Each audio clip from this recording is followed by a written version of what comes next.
Hello friends, नमस्कार। स्वागत है आप सभी का आपके ही अपने यूट्यूब चैनल पर। साथियों, ये जो आज की हमारी क्लास है 17 जनवरी की क्लास है, जो आपका ऑनलाइन एग्जाम हुआ था 2021 और 22 में। तो 17 जनवरी 2022 की आज की ये क्लास रहने वाली है, जो आपका एग्जाम हुआ था।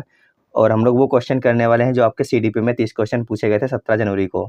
तो चलिए एक बार कॉपी और पेन ले लीजिए सभी लोग, और 1 से लेकर के 30 तक नंबर लिख लीजिए। और जो क्वेश्चन सही निकले, सही का निशान लगाते हुए चलना है। लास्ट में बताना है कि आपके कितने क्वेश्चन सही निकले।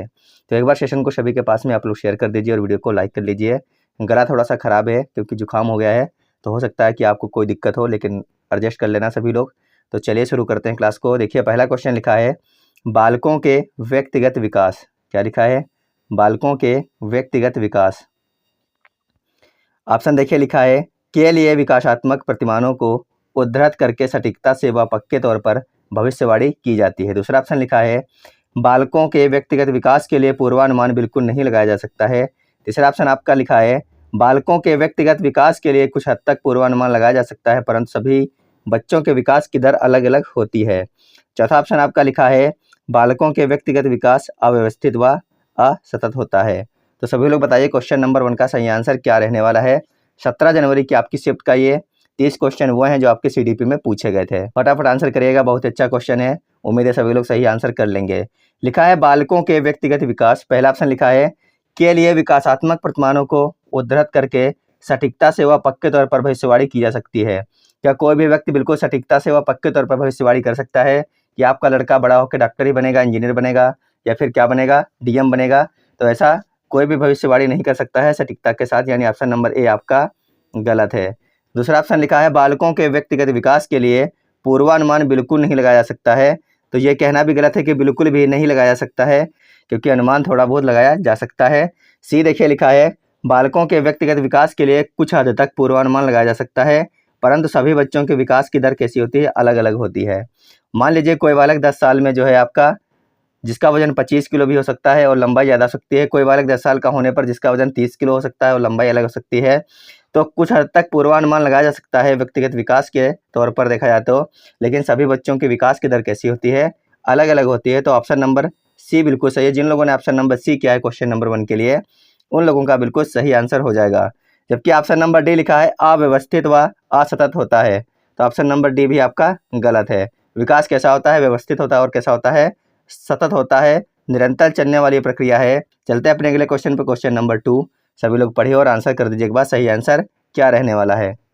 तो देखिए क्वेश्चन नंबर 2 लिखा है, निम्नलिखित में से कौन सा कथन सही है? आपको बताना है इन 4 ऑप्शनों में से कौन सा कथन सही है। लिखा है, विकास क्रमबद्ध नहीं होता है। कि विकास जो है वो कैसा नहीं होता है?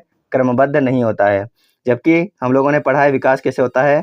क्रमबद्ध होता है, यानी ऑप्शन नंबर ए आपका गलत हो जाएगा। दूसरा ऑप्शन लिखा है, विकास अव्यवस्थित होता है।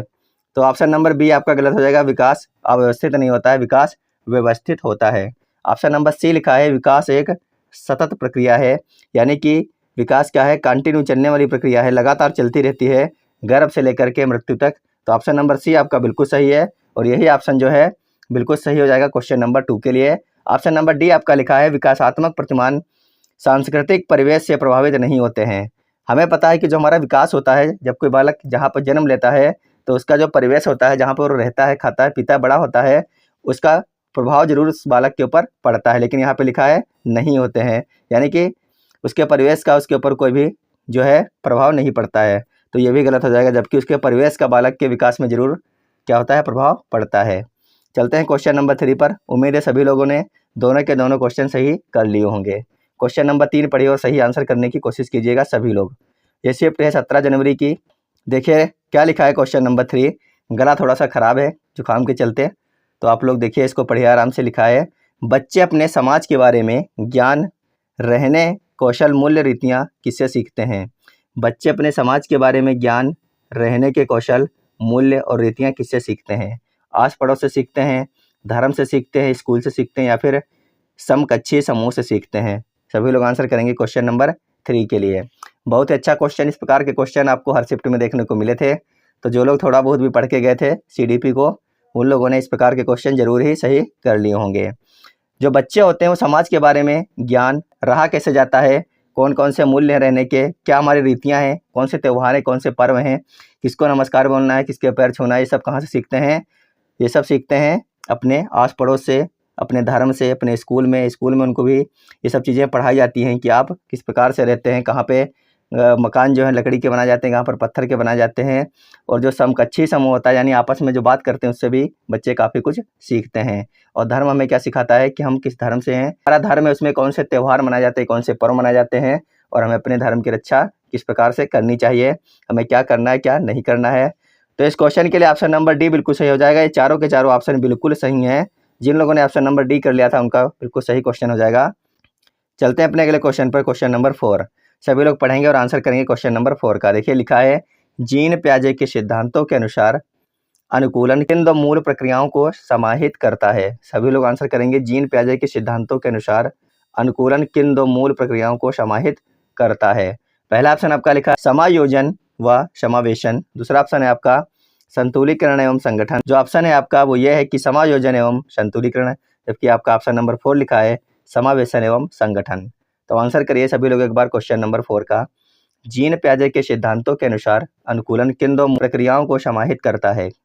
अभी तक आपकी नोटिफिकेशन के बारे में कोई जानकारी पक्के तौर पे नहीं मिली है। सीटेट के जो लोग जानकार हैं, अगर आप जहाँ भी बात करेंगे वो यही बता रहे हैं कि दिसंबर में ही एग्ज़ाम होगा, भले ही लास्ट दिसंबर से शुरू कराया जाए। तो आपको ये जो प्रीवियस ईयर की सीरीज़ चल रही है, CDP की है, EVS की, हिंदी की हैं, यहाँ से बहुत सारे क्वेश्चन रिपीटेड मिलेंगे क्योंकि ऑनलाइन एग्जाम के ही क्वेश्चंस हैं जो आपके कई सारे शिफ्टों में पूछे गए थे। तो यह क्लास आपको जरूर देखनी है, यहाँ से आपको बहुत सारे क्वेश्चन डायरेक्ट आपके एग्जाम में देखने को मिल सकते हैं। इस क्वेश्चन के लिए जो लोग ऑप्शन नंबर ए कर रहे हैं उनका सबका बिल्कुल सही हो जाएगा। जीन पियाजे के सिद्धांतों के अनुसार अनुकूलन किन दो मूल प्रक्रियाओं को समाहित करता है, समायोजन व समावेशन। ऑप्शन नंबर ए इस क्वेश्चन का बिल्कुल सही आंसर है। चलते हैं अपने अगले क्वेश्चन पर, क्वेश्चन नंबर 5 पर। देखिए लिखा है, जीन पियाजे के संज्ञानात्मक विकास के किस स्तर पर बच्चे लंबाई व भार जैसे गुणात्मक आधारों व वस्तुओं को व्यवस्थित कर पाते हैं, परंतु अमूर्त संरचनाओं की संक्रियात्मकता में कठिनाई महसूस करते हैं। पहला ऑप्शन है आपका संवेदी चालक, जबकि ऑप्शन नंबर बी लिखा है पूर्व संक्रियात्मक, ऑप्शन नंबर सी लिखा है मूर्त संक्रियात्मक, और ऑप्शन नंबर डी है आपका अमूर्त संक्रियात्मक। सभी लोग क्वेश्चन नंबर 5 को आराम से पढ़िए, थोड़ा सा बड़ा क्वेश्चन है लेकिन आंसर बहुत ही आराम से आपका निकल आएगा। सभी लोग आंसर करेंगे एक बार क्वेश्चन नंबर 5 का। जीन पियाजे के संज्ञानात्मक विकास के किस स्तर पर बच्चे लंबाई व भार जैसे गुणात्मक आधारों पर वस्तुओं को व्यवस्थित कर पाते हैं, परंतु अमूर्त संरचनाओं की संक्रियात्मकता में कठिनाई महसूस करते हैं। तो क्वेश्चन नंबर 5 के लिए ऑप्शन नंबर 1 लिखा था संवेदी चालक, और ऑप्शन नंबर बी लिखा है पूर्व संक्रियात्मक, ऑप्शन नंबर सी बिल्कुल सही हो जाएगा इसका मूर्त संक्रियात्मक। क्या हो जाएगा? मूर्त संक्रियात्मक। 7 से 11 वर्ष की जो अवस्था होती है, ऑप्शन नंबर सी इस क्वेश्चन के लिए जिन लोगों ने किया था उनका सबका बिल्कुल सही और सटीक आंसर हो जाएगा क्वेश्चन नंबर 5 के लिए। क्वेश्चन नंबर 6 देखिए क्या लिखा है, लेव वाइगोत्स्की के सिद्धांतों के अनुसार व्यक्तिगत वाक। क्या है आपको ये बताना है कि लेव वाइगोत्स्की के सिद्धांत के अनुसार व्यक्तिगत वाक जो है यानी वो क्या है। देखिए पहला ऑप्शन लिखा है बच्चे अपनी सोच विनियमित करने में मदद करता है, दूसरा ऑप्शन लिखा है बच्चे की सोच में रुकावट पैदा करता है, जबकि तीसरा ऑप्शन लिखा है बच्चे की आत्म केंद्रीयता दर्शाता है, जबकि आपका ऑप्शन नंबर 4 लिखा है बच्चे को चुनौतीपूर्ण कार्य दिए जाने पर घटता जाता है। तो लेव वाइगोत्स्की के सिद्धांतों के अनुसार व्यक्तिगत वाक क्या है आपको ये बताना है। क्वेश्चन नंबर 6 के लिए सभी लोग आंसर करिए एक बार, सही आंसर आपका क्या हो जाएगा। बच्चों को अपनी सोच विनियमित करने में मदद करता है जो व्यक्तिगत वाक होता है, ऑप्शन नंबर ए आपका बिल्कुल सही आंसर हो जाएगा क्वेश्चन नंबर 6 के लिए। जिन लोगों ने ऑप्शन नंबर ए किया है उन लोगों का बिल्कुल सही आंसर हो जाएगा, जबकि ऑप्शन नंबर बी लिखा है बच्चे की सोच में रुकावट पैदा करता है जो व्यक्तिगत वाक है, तो ऑप्शन नंबर बी आपका यहाँ पे गलत हो जाएगा। ऑप्शन नंबर सी लिखा है बच्चे की आत्म केंद्रीयता दर्शाता है, तो ऑप्शन नंबर सी भी आपका सही नहीं होगा। आत्म केंद्रीयता जो है वाक करना व्यक्तिगत वाक ये दर्शाएगा क्या? नहीं दर्शाएगा। ऑप्शन नंबर डी लिखा है बच्चे को चुनौतीपूर्ण कार्य दिए जाने पर घटता जाता है। अगर आप बच्चे को चुनौतीपूर्ण कार्य दे दोगे तो क्या उसका व्यक्तिगत वाक जो है घट जाएगा? तो व्यक्तिगत वाक जो है घटता नहीं है, ऑप्शन नंबर डी भी आपका कट जाएगा। तो इस प्रकार से देखा जाए तो ऑप्शन नंबर ए बचा है बच्चे को अपनी सोच विनियमित करने में मदद करता है व्यक्तिगत वाक। क्वेश्चन नंबर 7 के लिए सभी लोग आंसर करिए एक बार। देखिए लिखा है लेव वाइगोत्स्की के अनुसार शिक्षक बच्चों के अधिगम में किस प्रकार मदद कर सकते हैं। शिक्षक जो है वो बच्चों के अधिगम में किस प्रकार मदद कर सकते हैं, लेव वाइगोत्स्की के अनुसार आपको बताना था। पहला ऑप्शन जो आपका लिखा है वो लिखा है उपयुक्त इनाम देकर। आपने बच्चे को इनाम दे दिया, बच्चा है जिसको आप इनाम दे रहे हैं वो पढ़ने लग जाएगा, लेकिन इनाम पा करके बच्चा कितने दिन पढ़ पाएगा? कभी उसकी जो लालसा है इनाम पाने की वो खत्म हो जाएगी, फिर बच्चा क्या करेगा? पढ़ना छोड़ देगा। यानी ऑप्शन नंबर ए आपका नहीं होगा। ऑप्शन नंबर बी देखिए क्या लिखा है, सख्त सज़ा देकर। आप बच्चे को सख्त सज़ा नहीं दे सकते हैं, क्योंकि एनसीएफ से लेकर के जितने भी हमारे एनईपी एनसीएफ हैं, इनमें सब में मना किया गया है कि आप बच्चे को प्रताड़ित नहीं कर सकते, दंड नहीं दे सकते हैं। तो ऑप्शन नंबर बी आपका गलत हो जाएगा। ऑप्शन नंबर सी लिखा है, मदद की मात्रा व स्वरूप में बदलाव करके। जिस प्रकार से बच्चे को मदद की ज़रूरत हो, आप किसी बच्चे को पढ़ा रहे हैं, मान लीजिए उसको टेबल नहीं आता है, आपने उसको पहले टेबल बताया, फिर आपने उसको गुणा का क्वेश्चन बताया। तो इस प्रकार से जिस बच्चे को जिस चीज़ की ज़रूरत है बताने की, वहाँ पर आप उसकी मदद करके क्या कर सकते हैं? बच्चों के में मदद कर सकते हैं। ऑप्शन नंबर सी बिल्कुल सही है, मदद की मात्रा व स्वरूप में बदलाव करके। जिस बच्चे को जो आपकी मदद चाहिए, आप उस बच्चे को उस प्रकार से मदद कीजिए। इससे क्या होगा कि जो है बच्चों के अधिगम में विकास होगा। ऑप्शन नंबर सी बिल्कुल सही है। ऑप्शन नंबर डी लिखा है, उन्हें ब्लैक बोर्ड से सारे उत्तर नकल करवा कर। नकल करना, रट्टा मरवा देना, ये सब क्या होते हैं? निगेटिव आंसर होते हैं। तो ऑप्शन नंबर डी आपका कट जाएगा। बच कौन सा गया? ऑप्शन नंबर सी बिल्कुल सही इस क्वेश्चन के लिए है। जिन लोगों ने ऑप्शन नंबर सी किया था वो लोग अपने कॉपी पर सही का निशान लगा सकते हैं। अगला क्वेश्चन है क्वेश्चन नंबर 8। सभी लोग पढ़िए, क्वेश्चन नंबर 8 सभी लोग पढ़िए और आंसर करिएगा सही आंसर क्या रहने वाला है। देखिए क्वेश्चन लिखा है, पूजा अपनी दोस्त को कहती है कि हमें कक्षा के नियमों का पालन करना चाहिए, वरना शिक्षिका हमें बाहर खेलने की अनुमति नहीं देगी। पूजा लॉरेंस कोहल वर्ग के नैतिक विकास के किस चरण में है? एक लड़की है पूजा, वो अपने दोस्त से यह कह रही है कि जो हमारे कक्षा के नियम हैं हमको उनको पालन करना चाहिए, नहीं तो जो हमारी मैम है या फिर जो हमारी टीचर है वो हमको बाहर खेलने की अनुमति नहीं देंगी। तो आपको यह बताना है कि जो लड़की है पूजा वो लॉरेंस कोहल वर्ग के नैतिक विकास के किस चरण में है? देखिए पहला ऑप्शन आपका लिखा है आज्ञा पालन एवं दंड अभिविन्यास। दूसरा ऑप्शन आपका लिखा है अच्छा लड़का अच्छी लड़की अभिविन्यास। तीसरा ऑप्शन आपका लिखा है अधिकारिता एवं सामाजिक क्रम व्यवस्था अभिविन्यास। और जबकि चौथा ऑप्शन आपका लिखा है सार्वभौमिक नैतिक सिद्धांत अभिविन्यास। सभी लोग आंसर करिए क्वेश्चन नंबर 8 के लिए। देखिए ऑप्शन नंबर डी यहाँ पर कोई बात हो नहीं रही है, सार्वभौमिक नैतिक सिद्धांत का यहाँ पे कोई भी चैप्टर नहीं आया है। ऑप्शन नंबर सी अगर आप लोग देख रहे होंगे तो देखिए क्या लिखा है, अधिकारिता एवं सामाजिक क्रम व्यवस्था अभिविन्यास। तो यहाँ पर सामाजिक अधिकारिता से संबंधित कोई बात नहीं हुई है। अच्छा लड़का अच्छी लड़की अभिविन्यास। तो ऑप्शन नंबर बी भी आपका नहीं होगा। क्यों नहीं होगा? क्योंकि यहाँ पर अच्छी लड़की अच्छा लड़का वाला कोई चैप्टर या फिर कंसेप्ट नहीं आया है। यहाँ पे कंसेप्ट आया है आज्ञा पालन करने का, कि जो हमारे नियम बनाए गए हैं अगर हम उनकी बात को मानेंगे, आज्ञा का पालन करेंगे, जो हमारे लिए नियम बनाए गए हैं, तो फिर क्या होगा? हमें दंड नहीं मिलेगा। तो यही है यहाँ पर आज्ञा पालन एवं दंड अभिविन्यास। ऑप्शन नंबर ए जो है आपका बिल्कुल सही आंसर हो जाएगा। जिन लोगों ने क्वेश्चन नंबर 8 के लिए ऑप्शन नंबर ए किया था उनको सबको 1 नंबर मिल गया होगा। बिल्कुल सही आंसर है क्वेश्चन नंबर 8 का ऑप्शन नंबर 1। चलते हैं अपने अगले क्वेश्चन पर, क्वेश्चन नंबर 9। जो लोग अभी जुड़े हैं उनको बता देना चाहेंगे कि ये जो शिफ्ट है ये 17 जनवरी की शिफ्ट का पेपर है सीडीपी का, जिसमें 30 क्वेश्चन आए थे और सारे के सारे क्वेश्चन एक लेवल के क्वेश्चन थे। जिनकी तैयारी अच्छी थी बेटर थी वही सारे के सारे क्वेश्चन कर पाए होंगे, बाकी 20 से 21 क्वेश्चन में सभी लोग सिमट गए होंगे। तो चलिए आप लोग अपनी तैयारी को चेक करते रहिएगा, अंत में जरूर बताइएगा कमेंट बॉक्स में कितने क्वेश्चन आप सही सही कर पाए हैं। इस क्वेश्चन को सभी लोग पढ़ेंगे। देखिए लिखा है, हार्वर्ड गार्डनर के अनुसार निम्नलिखित में से कौन सा कथन सही नहीं है? कौन सा कथन सही नहीं है? ये देखिए आप लोग इसको आराम से पढ़िएगा, कौन सा कथन सही नहीं है। देखिए लिखा है, बुद्धिमत्ता एक स्थिर तथा स्थायी विशिष्टता है। जो बुद्धिमत्ता होती है वो एक स्थिर तथा स्थायी विशिष्टता होती है। ऐसा कहना सही है या फिर नहीं है? क्योंकि यहाँ पर सही नहीं पूछा गया है हार्वर्ड गार्डनर के अनुसार। तो ऑप्शन नंबर ए इसका जो है यही इसका गलत है और यही सही आंसर हो जाएगा, क्योंकि जो सही नहीं होगा निगेटिव आंसर, निगेटिव क्वेश्चन था तो निगेटिव आंसर हमको निकालना था। बुद्धिमत्ता एवं स्थिर, बुद्धिमत्ता एक स्थिर तथा स्थायी विशेषता है, यही इसका सही आंसर हो जाएगा क्वेश्चन नंबर 9 के लिए ऑप्शन नंबर 1। जबकि देखा जाए ऑप्शन नंबर बी लिखा है, बुद्धिमत्ता को परिपोषित व विकसित किया जा सकता है, तो ऑप्शन नंबर बी आपका पॉजिटिव आंसर है। सी लिखा है, बुद्धिमत्ता किसी एक सामान्य खंड से हावी नहीं होती अपितु कई प्रकार की होती है, तो ये भी बिल्कुल सही है। ऑप्शन नंबर डी आपका, बुद्धिमत्ता को एकाकी आयाम में सहबद्ध नहीं किया जा सकता है, तो ये भी सही था। हमको निकालना था negative answer, negative answer option number A में आ रहा है। बुद्धिमत्ता एक स्थिर तथा स्थायी विशिष्टता है, तो आपका यही गलत हो जाएगा ऑप्शन नंबर ए वाला, और जो गलत होगा वही सही होगा, क्योंकि यहाँ पर सही नहीं पूछा गया था। तो ऑप्शन नंबर ए बिल्कुल सही है क्वेश्चन नंबर 9 के लिए। उम्मीद है सभी लोग समझ गए होंगे। चलते हैं क्वेश्चन नंबर 10 पर, सभी लोग पढ़िए और आंसर करिए। देखिए क्वेश्चन नंबर 10 लिखा है आपका, एक बाल केंद्रित शिक्षा में क्या होता है। जहाँ पे बाल केंद्रित शिक्षा होती है उसमें ऑप्शन सभी को पढ़ने हैं चारों और आंसर बताने हैं। क्या सही आंसर हो जाएगा। लिखा है शिक्षिका की कोई भूमिका नहीं होती है। अगर बाल केंद्रित शिक्षा हो रही है तो क्या वहाँ पर शिक्षक की कोई भूमिका होती है या फिर नहीं होती है, आपको ये बताना था। जहाँ पे बाल केंद्रित शिक्षा होगी क्या वहाँ पर शिक्षिका या फिर शिक्षक की कोई भूमिका होती नहीं है, होती है, क्यों नहीं होती है, तो ऑप्शन नंबर आपका कट जाएगा। ऑप्शन नंबर बी लिखा है शिक्षिका की सक्रिय भूमिका होती है तथा विद्यार्थी निष्क्रिय होते हैं। तो विद्यार्थी अगर निष्क्रिय हो जाएंगे तो ये बाल केंद्रित शिक्षा नहीं रहेगी, क्योंकि शिक्षक और बालक दोनों को ही क्या होना है, सक्रिय रहना है क्लास में। तो ऑप्शन नंबर बी आपका कट जाएगा। ऑप्शन नंबर सी लिखा है विद्यार्थी की सक्रिय भूमिका होती है तथा शिक्षिका निष्क्रिय होती है। तो अभी हम बता चुके हैं कि दोनों को ही सक्रिय रहना है, चाहे वो शिक्षक हो चाहे विद्यार्थी हो। तो यहाँ पर निष्क्रिय जो है ये गलत हो जाएगा। ऑप्शन नंबर डी देखिए आपका लिखा है शिक्षिका व विद्यार्थियों दोनों की सक्रिय भूमिका होती है। यानी जो आपकी शिक्षिका हैं और जो विद्यार्थी हैं दोनों ही सक्रिय हैं। जो शिक्षक पढ़ा रहा है विद्यार्थी उसको आराम से ग्रहण कर रहे हैं और वह दोनों लोग ही सक्रिय हैं।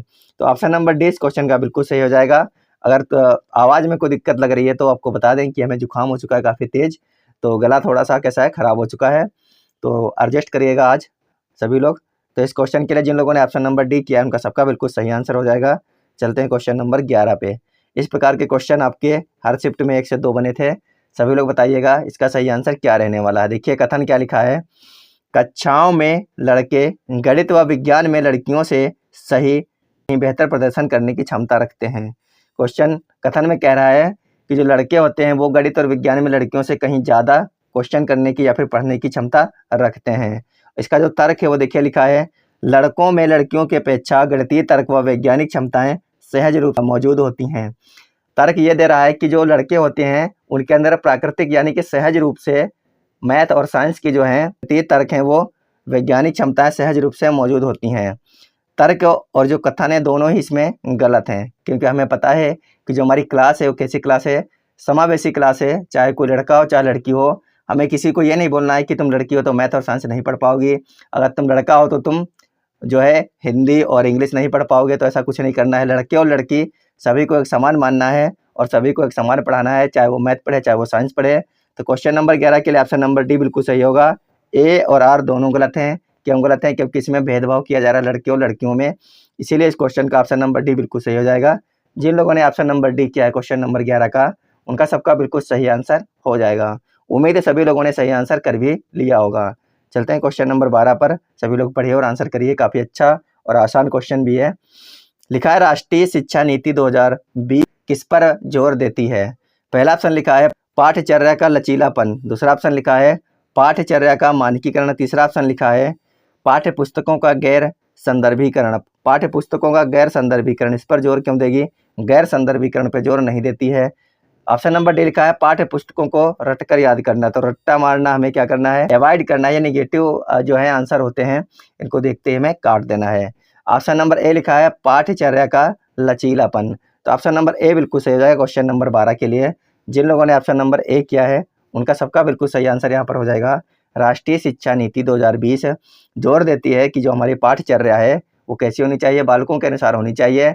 अगर बालक नहीं पढ़ पा रहे हैं तो हमें उनको घुमा फिरा करके इस प्रकार से बताना है कि बच्चे जो है बिल्कुल सही और सटीक समझ जाएं। तो लचीलापन जरूर होना चाहिए पाठ्यचर्या में। ऑप्शन नंबर ए बिल्कुल सही और सटीक आंसर है क्वेश्चन नंबर 12 का। क्वेश्चन नंबर 13 सभी लोग पढ़िए और आंसर करिए। लिखा है मूल्यांकन का केंद्र क्या होना चाहिए। मूल्यांकन जब आप बच्चे का कर रहे हैं तो उसका केंद्र आपको किसको मानना है। अधिगमकर्ता क्या नहीं कर सकता, इसका चित्रण करना। कक्षा के दूसरे बच्चों की तुलना में अधिगमकर्ताओं के प्रदर्शन का स्पष्टीकरण करना। मानक वर्ग में बच्चे की लेबलिंग करना। आपको लेबलिंग करना है क्या कि कोई बच्चा, अगर एक बच्चा आपकी क्लास में पढ़ने में बहुत ज़्यादा टॉप है तो सभी को आपको क्या करना है, टॉप बनाना है। एक लेबलिंग करना है, उसको रोज़ खड़ा करना है कि इसको देखिए इसने जो है टेस्ट में 20 में से 20 नंबर लेकर के आया ये बच्चा, और तुम लोग 8 ही नंबर ला पा रहे हो, 7 ही ला पा रहे हो। रोज़ आपको ये बोलना है क्या क्लास में। आपको ये तीनों ऑप्शन काट देने थे। अधिगमकर्ता क्या नहीं कर सकता, इसका चित्रण करना, ये भी नहीं करना है आपको। ऑप्शन नंबर बी भी गलत है, कक्षा के दूसरे बच्चे की तुलना, तो आपको तुलना कभी नहीं करनी है जीवन में जब आप टीचर बन जाएंगे। ऑप्शन नंबर सी मानक वर्ग के बच्चों में लेबलिंग भी नहीं करनी है। क्या करना है, अधिगमकर्ता क्या और कैसे सीख रहा है इसका वर्णन आपको करना है। ऑप्शन नंबर डी बिल्कुल सही है। मूल्यांकन का केंद्र यह होना चाहिए कि आप जो पढ़ा रहे हैं बच्चे को वो कैसे सीख रहा है, कितना सीख गया है, इसका वर्णन आपको करना है। ऑप्शन नंबर डी बिल्कुल सही है। जिन लोगों ने ऑप्शन नंबर डी कर लिया है क्वेश्चन नंबर 13 के लिए, उनका सबका बिल्कुल सही आंसर हो जाएगा। उम्मीद है सभी लोगों ने ऑप्शन नंबर डी ही किया भी होगा, क्योंकि ये क्वेश्चन ज़्यादा हार्ड नहीं था। क्वेश्चन नंबर 14 सभी लोग पढ़िए और आंसर करिए एक बार, सही आंसर क्या रहने वाला है। लिखा है, निम्नलिखित में से कौन सा विकल्प एक सामाजिक रचनावादी कक्षा कक्ष जिसमें बच्चों की व्यक्तिगत जरूरतों का ध्यान रखा जाता है की व्याख्या करता है। सभी लोग आंसर करेंगे क्वेश्चन नंबर 14 का। सामाजिक रचनावादी कक्षा कक्ष जिसमें बच्चों की व्यक्तिगत जरूरतों का ध्यान रखा जाता है की व्याख्या करता है। बैठने की तय व्यवस्था कि जो बालक जहाँ पे बैठता है वहीं पे रोज बैठेगा। एक सीट या फिर एक डेस्क उनके लिए निर्धारित कर दी गई है। ऑप्शन नंबर ए आपका हो जाएगा गलत यहाँ पर। ऑप्शन नंबर बी लिखा है, शिक्षकों का केवल निर्देश देना व बच्चों से पूर्ण आज्ञा पालन की अपेक्षा करना। शिक्षकों का केवल निर्देश देना, जहाँ पे केवल वर्ड लगता है वो नेगेटिव आंसर हो जाता है, देखते ही काट देना है आपको। ऑप्शन नंबर सी लिखा है, बच्चों द्वारा तथ्यों का स्मरण कर लेना, रट्टा मार लेना। ये क्वेश्चन क्या होते हैं, गलत होते हैं ये जो ऑप्शन होते हैं। और ऑप्शन नंबर डी लिखा है, बच्चों का आपस में चर्चा करते हुए समूह में कार्य करना। जहाँ पर बच्चे स्वयं एक्टिव हो, स्वयं कोई कार्य कर रहे हो, उससे पॉजिटिव आंसर नहीं हो सकता है। तो यहाँ पर बच्चे स्वयं ही एक्टिव हैं, आपस में बात कर रहे हैं और चर्चा कर रहे हैं समूह में। तो ऑप्शन नंबर डी बिल्कुल सही है इस क्वेश्चन का। जिन लोगों ने ऑप्शन नंबर डी कर लिया है उनका सबका बिल्कुल सही आंसर हो जाएगा क्वेश्चन नंबर 14 का। क्वेश्चन नंबर 15 सभी लोग पढ़िए और आंसर करिए, सही आंसर क्या रहने वाला है। 15 नहीं है, यहाँ पर 16 है। 15 क्वेश्चन में कोई दिक्कत थी इसीलिए हमने छोड़ दिया है। 16 सभी लोग बताएंगे एक बार क्या सही आंसर रहने वाला है। देखिए क्वेश्चन लिखा है, निम्न में से कौन सा विद्यालयों में समावेशन की संस्कृति को दर्शाता है। ऐसा कौन सा ऑप्शन है जो विद्यालयों में समावेशन की संस्कृति को दर्शाता है। पहला ऑप्शन सभी लोग पढ़िए। देखिए लिखा है, विद्यार्थियों की ज़रूरतों को पूरा करने के लिए विभेदी आकलन को बढ़ावा दिया जाता है। विद्यार्थियों की ज़रूरतों को पूरा करने के लिए विभेदी आकलन को बढ़ावा दिया जाता है। कहने का मतलब है कि आप विद्यार्थियों की ज़रूरत को पूरा करने के लिए क्या उनको पढ़ना है, कैसे पढ़ना है, किस प्रकार से समझाना है, आप विभेदी आकलन को बढ़ावा दे रहे हैं। यानी कि आप किसी के साथ में भेदभाव नहीं कर रहे हैं, जो बच्चा पढ़ने में ठीक है या फिर नहीं ठीक है, सबके साथ एक समान व्यवहार कर रहे हैं। तो ऑप्शन नंबर ए देखा जाए इस क्वेश्चन का बिल्कुल सही आंसर हो जाएगा। जिन लोगों ने ऑप्शन नंबर ए कर लिया है उनका सबका बिल्कुल सही है। ऑप्शन नंबर देखिए बी लिखा है, विभिन्नता और विविध परिप्रेक्ष्यों को हतोत्साहित किया जाता है। हतोत्साहित आपको जहाँ पे दिख जाए वो नेगेटिव आंसर होता है।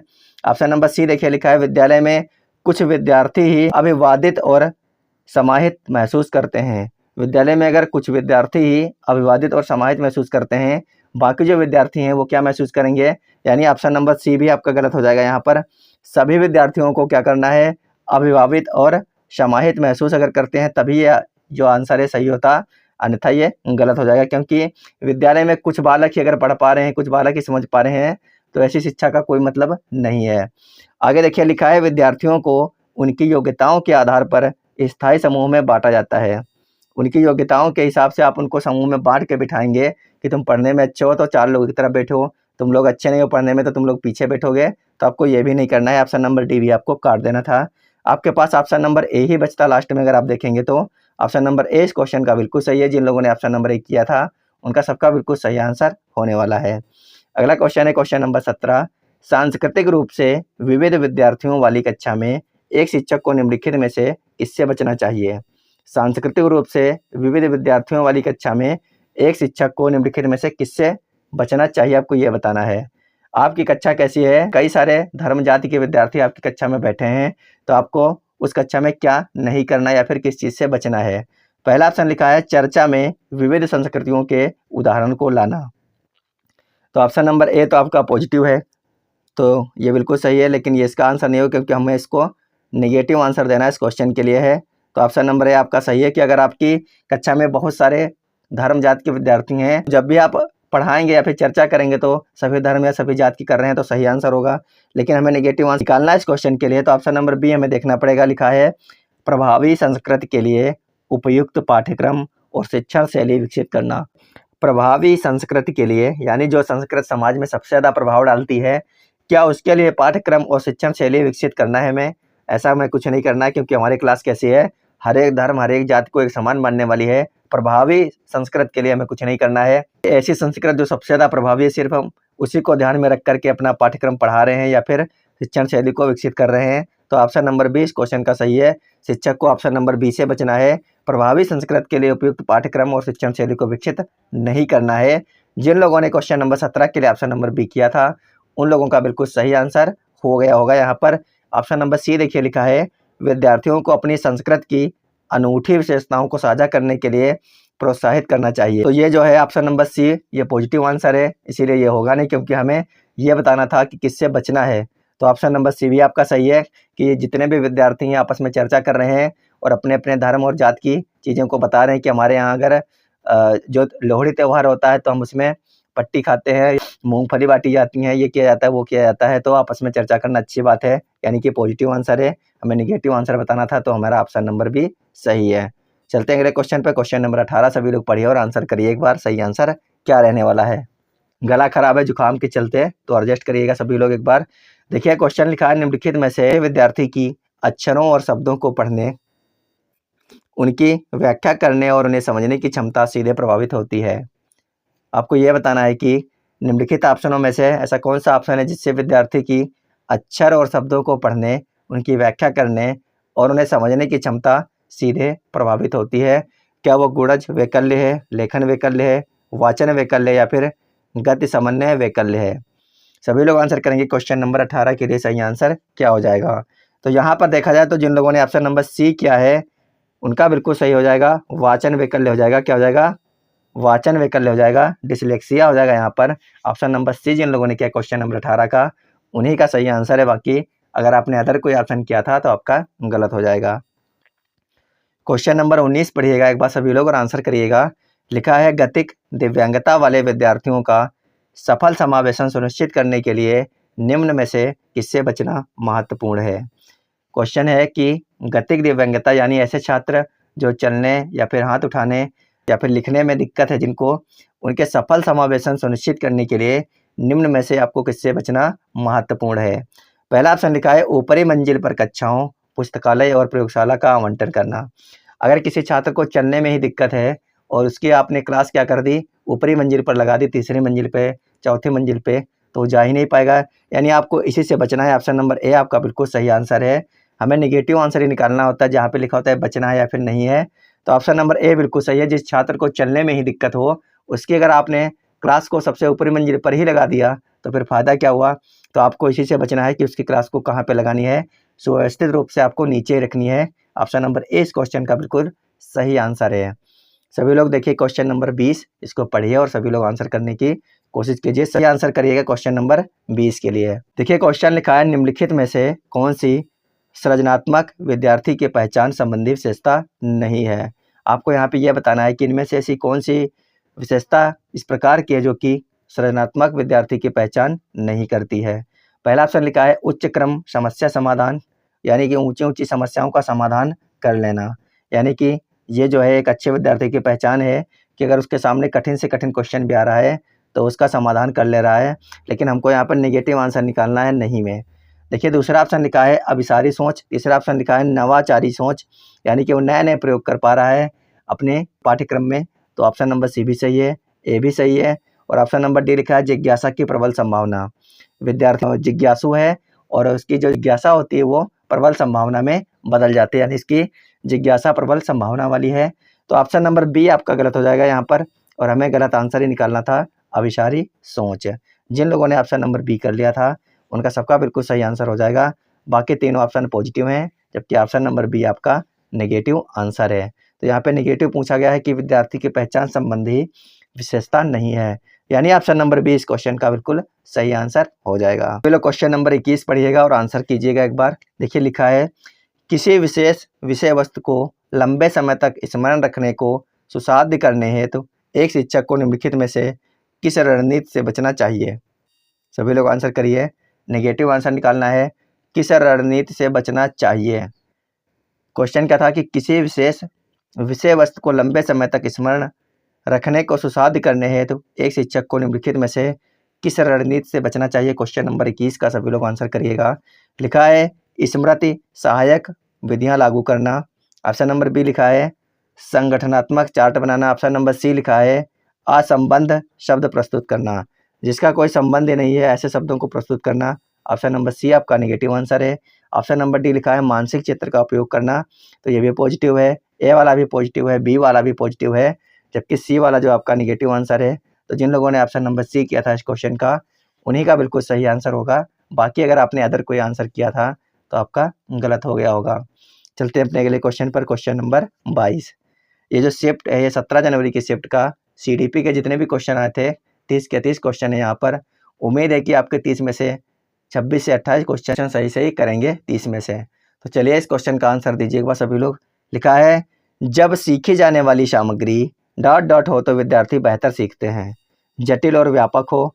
क्या सीखी जाने वाली सामग्री अगर जटिल होगी, कठिन होगी, तो विद्यार्थी सीखेंगे नहीं, सीख पाएंगे अच्छी तरीके से।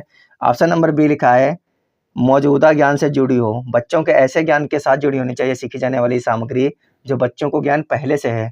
तो ऑप्शन नंबर बी अगर देखा जाए सबसे ज़्यादा पॉजिटिव आंसर है इस क्वेश्चन के लिए। सीखी जाने वाली सामग्री बच्चे के मौजूदा ज्ञान से जुड़ी हो तो विद्यार्थी बेहतर सीख सकते हैं। ऑप्शन नंबर बी इस क्वेश्चन का बिल्कुल सही आंसर है।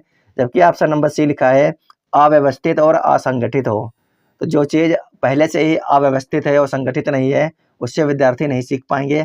तो ऑप्शन नंबर सी आपको देखते ही उड़ा देना था, यानी काट देना था। ऑप्शन नंबर डी लिखा है उनके सामाजिक सांस्कृतिक संदर्भ से भिन्न हो। यानी बच्चा जहाँ पे रह रहा है, जहाँ पे खा रहा है, जहाँ पे पढ़ रहा है, उन सबसे अलग ही हो तो भी बच्चा नहीं सीख पाएगा। यानी ऑप्शन नंबर ए, सी और डी आपका निगेटिव है, जबकि ऑप्शन नंबर बी आपका बिल्कुल सही आंसर है। बच्चे की सीखी जाने वाली सामग्री उसके मौजूदा ज्ञान से जुड़ी होनी चाहिए। जिन लोगों ने ऑप्शन नंबर बी किया था उन्हीं का बिल्कुल सही आंसर है क्वेश्चन नंबर 22 का। क्वेश्चन नंबर 23 सभी लोग पढ़िए और आंसर करिए एक बार। लिखा है निम्नलिखित में से कौन सा कारक शैक्षणिक उपलब्धियों में विद्यार्थियों की विफलता में योगदान देता है। देखिए क्वेश्चन क्या है, कौन सा कारक शैक्षणिक उपलब्धियों में विद्यार्थियों की विफलता में योगदान देता है। विफलता में योगदान देता है ये आपको बताना है। पहला ऑप्शन जो आपका लिखा है अनुभवात्मक शिक्षा, दूसरा ऑप्शन लिखा है गैर प्रासंगिक पाठ्यक्रम। तो ऑप्शन नंबर 20 क्वेश्चन का बिल्कुल सही होगा। अगर कोई विद्यार्थी बार बार अपनी क्लास में फेल हो रहा है, सही तरीके से पढ़ नहीं पा रहा है, तो उसका यही सीधे सीधे अर्थ हो गया कि इसका जो पाठ्यक्रम है वो कैसा है, गैर प्रासंगिक है, उसके लायक नहीं है, उससे जुड़ा हुआ नहीं है। ऑप्शन नंबर बी बिल्कुल सही है इस क्वेश्चन का। ऑप्शन नंबर सी जबकि लिखा है समावेशी दर्शन। अगर आपकी क्लास समावेशी है, आपको एक साथ पढ़ाया जाता है, अच्छी तरीके से पढ़ाया जाता है, तो ये पॉजिटिव आंसर हो जाएगा यहाँ पर। और ऑप्शन नंबर डी लिखा है शिक्षार्थी केंद्रित शिक्षा शास्त्र, यानी कि जो भी आपके शिक्षार्थी हैं, विद्यार्थी हैं, उनको केंद्र में रख कर के अगर पढ़ाया जा रहा है तो अभी आप सही पढ़ा रहे हैं। जबकि ऑप्शन नंबर बी है गैर प्रासंगिक पाठ्यक्रम, जिसका कोई मतलब नहीं है, आप वो बच्चों को पढ़ाएंगे तो बच्चे विफल हो जाएंगे, सफलता को प्राप्त नहीं कर पाएंगे। तो ऑप्शन नंबर बी इस क्वेश्चन का बिल्कुल सही आंसर है। अगला क्वेश्चन है आपका नंबर 25, सभी लोग पढ़िए और आंसर करिएगा। लिखा है एक संप्रत्यय को पढ़ाने के लिए एक शिक्षक को निम्नलिखित में से किसके प्रयोग से बचना चाहिए। एक संप्रत्यय को पढ़ाने के लिए एक शिक्षक को किसके प्रयोग से बचना चाहिए। देखिए पहला ऑप्शन लिखा है उस संप्रत्यय से संबंधित उदाहरण से, दूसरा ऑप्शन लिखा है उस संप्रत्यय के लिए असतत उदाहरण, दूसरा ऑप्शन आपका लिखा है संप्रत्यय संबंधी गैर उदाहरण, जबकि चौथा ऑप्शन आपका लिखा है उनकी संस्कृति में प्रचलित आद्य रूप। तो बताइए कौन सा ऑप्शन सही होगा क्वेश्चन नंबर 25 के लिए। एक संप्रत्यय को पढ़ाने के लिए एक शिक्षक को बचना चाहिए, किससे बचना चाहिए, उस संप्रत्यय के लिए असतत उदाहरण से बचना चाहिए। यानी ऑप्शन नंबर 20 क्वेश्चन का बिल्कुल सही हो जाएगा। जिन लोगों ने ऑप्शन नंबर बी किया है उनका सबका बिल्कुल सही आंसर हो जाएगा यहाँ पर क्वेश्चन नंबर 25 के लिए। क्वेश्चन नंबर 26 है आपका स्वयं के ज्ञाता होने का ज्ञान या जागरूकता क्या दर्शाती है। स्वयं के ज्ञाता होने का ज्ञान या जागरूकता क्या दर्शाती है। अभिसंज्ञान दर्शाती है, भ्रांति दर्शाती है, स्मृत सहायक विधि दर्शाती है, या फिर अभिप्रेरणा दर्शाती है। स्वयं के ज्ञाता होने का ज्ञान या जागरूकता क्या दर्शाती है। क्वेश्चन नंबर 26 के लिए जिन लोगों ने ऑप्शन नंबर ए किया है उनका बिल्कुल सही आंसर हो जाएगा। स्वयं के ज्ञाता होने का ज्ञान या जागरूकता क्या दर्शाती है, अधिसंज्ञान दर्शाती है। जिन लोगों ने ऑप्शन नंबर ए किया था उनका सबका बिल्कुल सही आंसर है क्वेश्चन नंबर 26 के लिए। क्वेश्चन नंबर 27 एक बार सभी लोग पढ़िए और आंसर कीजिए। बहुत ही अच्छा क्वेश्चन है, उम्मीद है सभी लोग कर लेंगे। लिखा है कठिनाई की पहचान, लक्ष्य निर्धारण, संभावित समाधान और परिणामों की खोज, तदनुसार कार्य करना और परिणामों का मूल्यांकन करना निम्न में से किस प्रक्रिया में शामिल महत्वपूर्ण चरण है। आरोपण का है, नकल का है, समस्या समाधान का है, या फिर निष्क्रिय ध्यान का है। क्वेश्चन नंबर 27 बहुत ही अच्छा क्वेश्चन है, सभी लोग कर लेंगे कि कठिनाई की पहचान कर लेना, आपने कोई लेसन पढ़ा, आपको पता चल गया कि इसमें जो ये वर्ड हैं ये कठिन है, इनके हमको मीनिंग नहीं पता है। लक्ष्य का निर्धारण कर लेना कि हमको 3 दिन के अंदर इस लेसन से संबंधित जितने भी क्वेश्चन हैं सब हमें याद कर लेने हैं। संभावित समाधान निकाल लेना और परिणामों की खोज करना, ये सब क्या है? समस्या समाधान की विधियां हैं। ये सब जिस प्रक्रिया में शामिल होते हैं उनके महत्वपूर्ण चरण है समस्या समाधान, यानी ऑप्शन नंबर सी बिल्कुल सही है। जिन लोगों ने ऑप्शन नंबर सी किया है क्वेश्चन नंबर 27 के लिए, उनका सबका बिल्कुल सही आंसर हो जाएगा। क्वेश्चन नंबर 28 एक बार पढ़िए। इस प्रकार के 2 क्वेश्चन आपको हर शिफ्ट में अधिकतर देखने को मिले थे। इसका देखिए सभी लोग आंसर दीजिए। कथन देखिए लिखा है, शिक्षण अधिगम प्रक्रिया में भ्रांतियों की खोज और चर्चा करना सार्थक है। आप कुछ पढ़ाने गए तो बच्चों में अगर कोई भ्रांतियां हैं तो आपको उनको दूर करना है। मान लीजिए बच्चे किसी पाठ को लेकर के कोई भ्रांति बनाए बैठे हैं कि लेसन बहुत ही कठिन है, इसको हम चाहे कितनी बार भी पढ़ लें, इसके हम क्वेश्चन आंसर नहीं याद कर सकते हैं। तो आपको उनकी भ्रांतियों को दूर करना है कि कोई भी लेसन क्या होता है, जब तक आपको पता नहीं होता उसके बारे में, या फिर कोई भी टॉपिक ऐसा जिसके बारे में आपको नहीं पता, तभी तक सिर्फ वो कठिन होता है। जब आपको पता चल जाता है तब वो आसान हो जाता है। इस प्रकार से अगर उनके अंदर कोई भ्रांतियां हैं तो उनको आपको दूर करना है। शिक्षण अधिगम प्रक्रिया में भ्रांतियों की खोज और चर्चा करना सार्थक है। कहने का मतलब है कि शिक्षण अधिगम में अगर कोई भ्रांतियां हैं तो उनकी खोज करना और उनके ऊपर चर्चा करना सही है। तो बिल्कुल कथन आपका सही है। लेकिन इसका जो तर्क है देखिए क्या दिया गया है, लिखा यह विद्यार्थियों को उन भ्रांतियों के बारे में सोचने का अवसर देता है और गहन जांच का नेतृत्व करने में सहायता या फिर सहायक होता है। बिल्कुल सही बात है। ये जो चर्चा करना होता है भ्रांतियों के ऊपर, ये क्या होता है, विद्यार्थियों को उन भ्रांतियों के बारे में सोचने का अवसर देता है। जब कोई बालक किसी भ्रांति के ऊपर चर्चा करता है तो क्या करता है, उसके बारे में सोचता है कि हमको जो भ्रांति है या फिर सही है या फिर गलत है, ऐसा होता है फिर नहीं होता है, और गहन जांच का नेतृत्व करने में सहायक होता है। तो ऑप्शन नंबर इसका ए बिल्कुल सही है। ए और आर दोनों सही हैं। आर जो है वो ए की सही व्याख्या करता है। जिन लोगों ने ऑप्शन नंबर ए किया है उनका सबका बिल्कुल सही आंसर हो जाएगा क्वेश्चन नंबर 28 के लिए। क्वेश्चन नंबर 29 सभी लोग पढ़िएगा और आंसर करिएगा। लिखा है डॉट डॉट विद्यार्थियों को बोरियत महसूस करने की संभावना है। विद्यार्थियों को बोरियत महसूस करने की संभावना कब होती है, आपको ये बताना है। लिखा है गतिविधि को महत्व ना दिए जाने पर, गतिविधि को महत्व दिए जाने पर, उन्हें सफलता मिलने पर, या फिर उनकी सफलता की अपेक्षा होने पर। तो विद्यार्थियों को बोरियत महसूस होने की संभावना कब है, आपको ये बताना था क्वेश्चन नंबर 29 में। तो गतिविधि को महत्व न दिए जाने पर विद्यार्थी क्या होते हैं, बोरियत महसूस करने लगते हैं आपकी क्लास में। तो ऑप्शन नंबर ए इसका बिल्कुल सही है। जिन लोगों ने ऑप्शन नंबर ए किया था उनका बिल्कुल सही आंसर हो जाएगा। गतिविधि को महत्व न दिए जाने पर विद्यार्थी क्या होते हैं, बोर महसूस करने लगते हैं आपकी क्लास में, पढ़ेंगे नहीं सही से। तो ऑप्शन नंबर ए ही इस क्वेश्चन का सही माना गया है। अगला जो क्वेश्चन है क्वेश्चन नंबर 30 और अंतिम क्वेश्चन भी है इस क्लास का। सभी लोग पढ़िए और आराम से क्वेश्चन का आंसर करिएगा, हो सके तो सही आंसर करिएगा सभी लोग। क्वेश्चन देखिए लिखा है निम्नलिखित में से कौन सा तरीका प्रतिपुष्टि को प्रेरक के रूप में उपयोग करने का अनुचित तरीका है। आपको इसमें यह बताना है कि ऐसा कौन सा तरीका है जो प्रतिपुष्टि को प्रेरक के रूप में उपयोग करने का अनुचित तरीका है। पहला ऑप्शन है विद्यार्थी की क्षमता पर केंद्रित प्रतिपुष्टि देना। दूसरा ऑप्शन है गतिविधि की प्रक्रिया पर केंद्रित प्रतिपुष्टि देना। जबकि तीसरा ऑप्शन है विद्यार्थी के काम से संबंधित वर्णनात्मक शैली में प्रतिपुष्टि देना। और जो आपका चौथा ऑप्शन है वह है अन्य विद्यार्थियों के साथ तुलना किए बिना प्रतिपुष्टि देना। उम्मीद है सभी लोग इसका सही आंसर करेंगे। लिखा है प्रतिपुष्टि को प्रेरक के रूप में उपयोग करने का अनुचित जो तरीका है वो कौन सा है, तो इसका ऑप्शन नंबर डी सही हो जाएगा। अन्य विद्यार्थियों के साथ तुलना किए बिना ही प्रतिपुष्टि देना। ऑप्शन नंबर डी जिन लोगों ने किया था उनका बिल्कुल सही आंसर हो जाएगा क्वेश्चन नंबर 30 के लिए। तो उम्मीद है कि आज की इस क्लास से जो लोग पढ़ने वाले हैं, नियमित रूप से क्लासें करते हैं, उनके 27 से 28 क्वेश्चन बिल्कुल सही निकले होंगे। तो आप लोग बताइएगा जरूर कि आपने कितने क्वेश्चन सही सही कर लिए थे। आज की इस क्लास से जो आपकी 17 जनवरी का पेपर आया था CBT, यानी कि ऑनलाइन जो आपका एग्जाम हुआ था 17 जनवरी को, उस पेपर में आपने कितने क्वेश्चन सही सही कर पाए 30 में से। अगर आपको इस क्लास की PDF चाहिए तो आपको हमारा ये देखिए मास्टर्स अड्डा लर्निंग ऐप डाउनलोड करना पड़ेगा। यहाँ पर आपको प्रीवियस जितने भी पेपर हुए हैं सारे के सारे पेपर मिल जाएंगे अगर आपको प्रैक्टिस करनी है तो। और अगर आपको NCERT पढ़नी है 5, 6, 7, 8 NCERT की अगर आपको कोई भी बुक पढ़नी है 3 से लेकर के 8 तक की, तो आपको हमारे इसी ऐप के ऊपर मिल जाएगी, मास्टर्स अड्डा लर्निंग ऐप के ऊपर। तो इसको तुरंत सभी लोग डाउनलोड कीजिए। जिनको भी PDF चाहिए या फिर प्रीवियस ईयर पेपर लगाने हैं या फिर NCERT पढ़नी है, तुरंत डाउनलोड कीजिए और आपको यहाँ पर ये सारी चीज़ें मिलने वाली हैं। तो चलिए मिलेंगे आपको अगली क्लास में। जब तक आप लोग स्वस्थ रहिएगा, मस्त रहिएगा और पढ़ाई जरूर करिएगा। धन्यवाद, बाय बाय।